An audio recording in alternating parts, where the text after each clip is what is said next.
you need to show your value.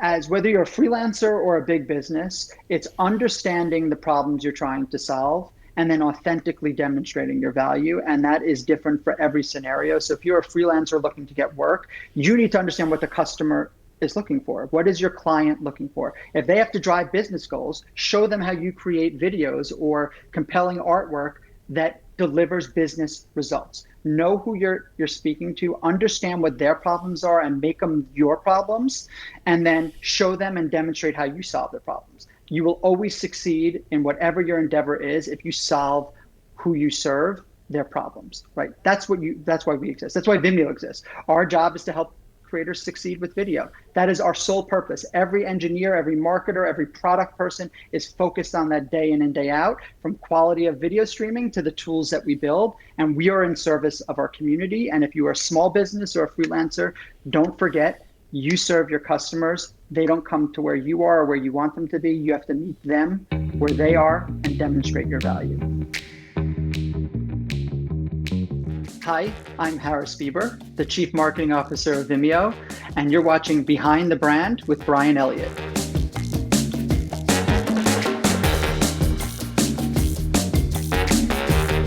So how are you supporting creators on the Vimeo side?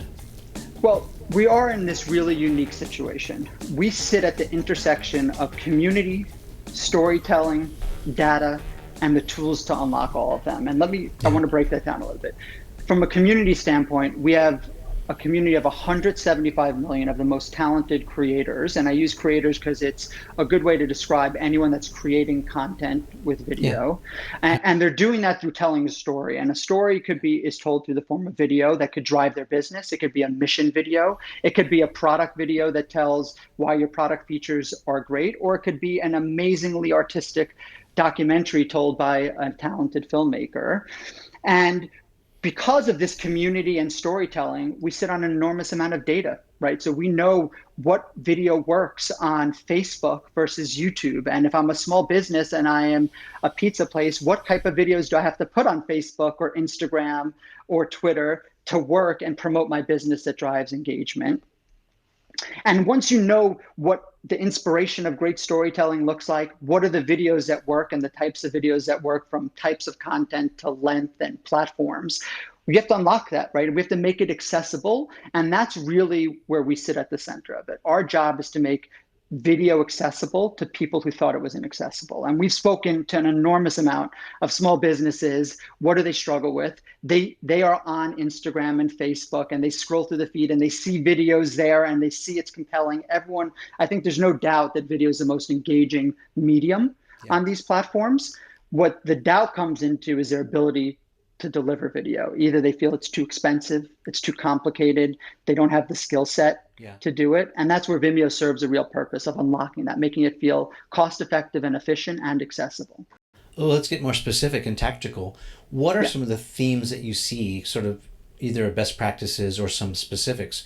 What's working and what's not working? And let's frame it in a case study of a small business owner who's got a product or service and they're interested in Instagram or Facebook, a social platform like that.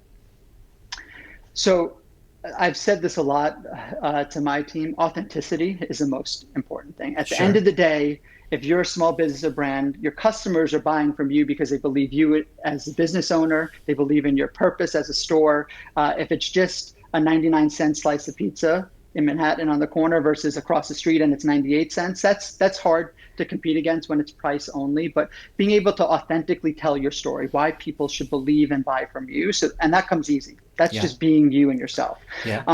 But what's working is creating content, and that is the biggest inhibitor to what's not working.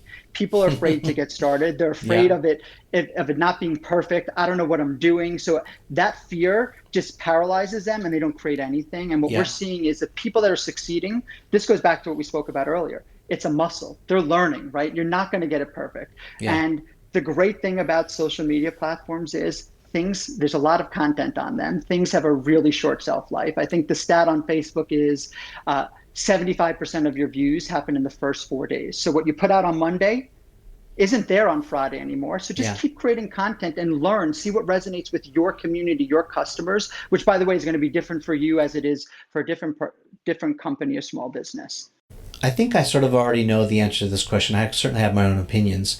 But for us creators who are thinking about, how do we captivate people, keep their attention, build audience, can we talk a little bit about like runtime, short form versus long form? It's a wrestle that I've had with people for a decade. When we first started, long form was not popular, and we did it anyway. So do you have, from any key learnings or your metrics, or, if you're talking to other creators about, well, you should create, a 15-minute video, not a 30-minute video, because you want to weigh in on this, give your opinion? Yeah, it might sound like a hedge, but depends, is really the answer. Yeah. Where are you reaching? Where are they consuming that content? Is it on the go? Is it on a social platform? Is it an Instagram story? Is it on YouTube? Is it on YouTube TV? Or what is your goal with it? And I think everyone's over indexed. There's stat that everyone knows is the first 3 seconds is what matters. If you're creating short form video, you catch their attention in 3 seconds, or they've already scrolled by you or skipped your ad. So that matters. Capping the story arc on mobile is very different than long form. Yeah. But there is a place, and we've proven this in our approach to marketing. We've proven this numerous times, that long form could actually perform better than short form if it's the right long form. Right? Yeah. If you're telling a story that authentically captures the audience, it's not about selling, it's about showing the value. It's great storytelling that the product isn't the focus, but it's at the core, it's underneath. And when you could have compelling storytelling, there is great value in doing long form. One of the most recent examples, or a more recent example that I love, is Apple at Work. Did an amazing long form video. I think it's a 6-minute video, but it was compelling. It had great story. It was funny. They did a version more recently, Apple at Work from Home, which was a follow-up story on that. And that was, when do you see a marketing video is at 7 minutes, but it has, I think, 50 million views because it was great storytelling. Mm-hmm. So there's a place for short form. There's a place for long form. Knowing what you're trying to achieve, where you're serving that content, and what your audience is ready to consume, all of that matters. So the answer is all of the above. It just depends.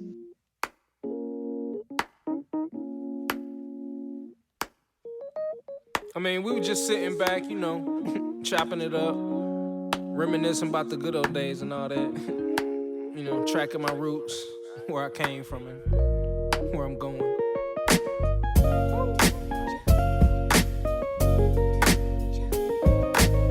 But like I say, man, always said it, it's not about the destination, it's all about the journey. Ain't nothing changed but the weather. The dangling carrot, it hang from the rear view. Your dreams in the past ain't nowhere near you. Backseat drivers got nothing but 2 cents. Shotgun riders too biased, they all liars. I should get an A for effort, I'm too tired, but I'm never giving up, that's why I'm kinda admired. Role model, like it or not, I gotta play it. Sugarcoat the rhyme sometimes, but still say it. Said I was quitting at 40 is just a fib. I'm still a kid that's wiping the food off of my bib. You ever wanted something so bad that you could taste it? Cried over every opportunity wasted. Good and bad news, which one you want first? Either way you pick, the bad still gon' hurt you the worst. I never got to bask in the fruits of the labor, and I never got the cash from that dude from the label. I'm just thinking back.